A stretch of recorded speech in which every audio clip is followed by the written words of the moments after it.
دور رکھا. آئے ذرا میں ایک آپ کے سامنے قرآن کی آیت سے استدلال پیش کرنا چاہتا ہوں اہل بیت علیہ السلام کی پاکیزگی کے لیے. ویسے تو قرآن میں 10 آیات آئی ہیں, قرآن میں 10 مقامات پہ آیا ہے لفظ رجس, جس کا میں ترجمہ ہی نہیں کر رہا ہوں. جو بھی ترجمہ کر لیجیے گا محدود ہے, اور لفظ رجس بڑا وسیع ہے. اللہ کہہ رہا ہے میں نے ہر طرح کا رجس دور رکھا. پتہ نہیں میں واضح کر پا رہا ہوں کہ نہیں. اللہ کہہ رہا ہے میں نے ہر طرح کا رجس اہل بیت سے دور رکھا. رجس جس کا میں ترجمہ نہیں کر رہا. بہت سے لوگوں نے لکھا نجاست ہے رجس, کچھ نے لکھا پلیدگی ہے, کچھ نے لکھا غلاظت ہے, کچھ نے لکھا جہالت ہے. حضرات یہ سارے ترجمے محدود ہیں. اللہ کہہ رہا ہے میں نے ہر طرح کا رجس دور رکھا ہے. اب کیا کیا رجس ہے؟ اللہ کہہ رہا ہے انما الخمر والمیسر والازلام والانصاب رجس من عمل الشیطان. بے شک جوا, شراب, ازلام, انصاب سب رجس ہیں اور شیطان کے کام ہے. اللہ کہہ رہا ہے میں نے ہر طرح کا رجس دور رکھا ہے. اور اگر کبھی یہاں پاکستان میں آپ کے کوئی ایسا گزرا ہو, لاہور کا کوئی آدمی جس نے یہ کہا ہو کہ یہ آیت کہ نشہ کرنے کے بعد نماز سے دور رہو علی کی شان میں ہے, توجہ ہے, تو وہ پی ایچ ڈی نہیں مانا جائے گا, پھرا ہوا دماغ مانا جائے گا. اس کو سمجھ میں ہی نہیں آیا. اللہ کہہ رہا ہے میں نے رجس کو دور رکھا ہے اہل بیت علیہ السلام سے. پتہ نہیں توجہ ہے یا نہیں. میں نے رجس کو دور رکھا ہے. تو اللہ کہہ رہا ہے شراب, جوا, ازلام, انصاب یہ سب رجس ہیں, میں نے رجس دور رکھے ہیں. ایک اور آیت پیش کر دوں. اللہ کہہ رہا ہے فَاجْتَنِبُوا رِجْسًا مِنَ الْأَوْثَانِ وَاجْتَنِبُوا قَوْلَ الزُّورِ.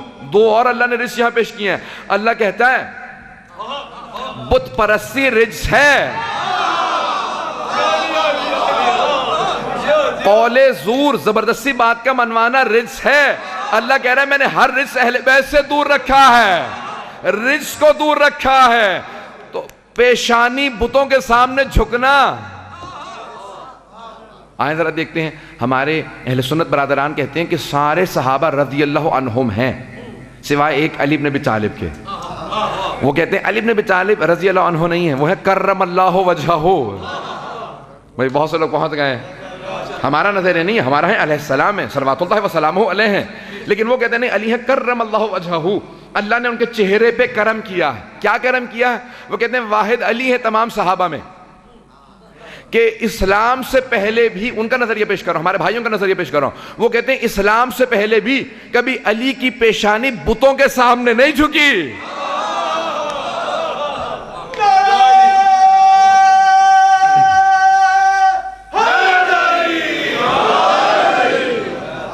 وہ کہتے ہیں واحد پیشانی ہے علی کی, اسلام سے پہلے بھی کبھی بتوں کے سامنے نہیں جھکی. علی کی پیشانی یہ اللہ نے ان کے چہرے پہ کرم کیا ہے. توجہ ہے یا نہیں ہے؟ اللہ کہہ رہا ہے بت پرستی رجس ہے, تو اللہ نے رجس کو دور رکھا ہے نا. وہ پہنچ رہے ہیں لوگ, پہنچ رہے ہیں. اللہ نے رجس کو دور رکھا ہے تو بت پرستی رجس ہے. تو اب جہاں جہاں پہ بت پرستی نظر آئے یا سمجھ لو اہل بیت نہیں ہے یا بت پرستی رجس نہیں ہے. اور قرآن کہہ رہا ہے کہ نہیں بت پرستی رجس ہے. تو اب اس کا مطلب ہے کہ اگر کہیں بت پرستی نظر آئے, کہیں پہ بھی نظر آئے, تو اس لیے ہم کہتے ہیں ہم ساری ازواج کا احترام کرتے ہیں, لیکن قرآن کی آیت ہے کہ کبھی بھی اہل بیت علیہ السلام, اللہ کہہ رہا ہے میں نے رجس کو دور رکھا ہے. تو اگر کہیں پہ بت پرستی نظر آ جائے, پیشانی جھکتی نظر آ جائے, تو سمجھ لو اہل بیت میں نہیں ہے, ازواج میں ہو سکتی ہیں اہل بیت. قرآن کی آیت ہے, میں نے قرآن سے دلیل پیش کی ہے. حضرات ساری بحثیں ختم ہو جاتی ہیں کہ مؤنث کے صیغے ہیں, مذکر, ساری بحثیں ختم ہو جاتی ہیں اگر آپ رجس کو سمجھ لیں. اگر رجس سمجھ میں آ جائے تو پھر اہل بیت کا مقام خود سمجھ میں آ جاتا ہے. اللہ کہہ رہا ہے میں نے ہر طرح کے رجس کو دور رکھا ہے. تو اب جب سے اللہ کی نیت ہے, جب سے اللہ کا ارادہ ہے, انما یرید اللہ, جب سے اللہ کا ارادہ ہے, اور اللہ کا ارادہ کب سے؟ اللہ کہتا ہے انما امرہ, سورہ یاسین کے آخر میں دیکھ لیں, انما امرہ اذا اراد شیئا ان یقول لہ کن فیکون. کیا کن فیکون ہے؟ اس کا ارادہ کن فیکون ہے. جب وہ کہتا ہے ہو جا تو چیز ہو جاتی ہے. چھٹے امام سے پوچھا کہ کتاب التوحید کے اندر, کتاب التوحید کا میں نے انگریزی میں ترجمہ کیا, فرسٹ ایڈیشن ختم ہو چکا ہے, دوسرا ایڈیشن آ رہا ہے. کئی لوگ پڑھنے کے بعد شیعہ ہو گئے ہیں. 1000 سال سے زیادہ پرانی کتاب ہے اہل بیت کے خطبے اور احادیث توحید پہ. نہج البلاغہ سے زیادہ پرانی کتاب ہے، شیخ صدوق نے جمع کی کتاب التوحید، تو اس کے اندر خطبہ، اس میں چھٹے امام سے سوال کیا گیا کہ مولا یہ جو قرآن میں آیت آئی ہے کہ اللہ کہتا ہے کن فیکون، وہ کہتا ہے چیز ہو جا اور چیز ہو جاتی ہے، آیا ایسا ہی ہے؟ امام نے کہا نہیں، یہ بھی تمہارے سمجھانے کے لیے ہے، وہ کہتا نہیں ہے چیز ہو جاتی ہے، ارادہ کرتا ہے۔ اگر کہے،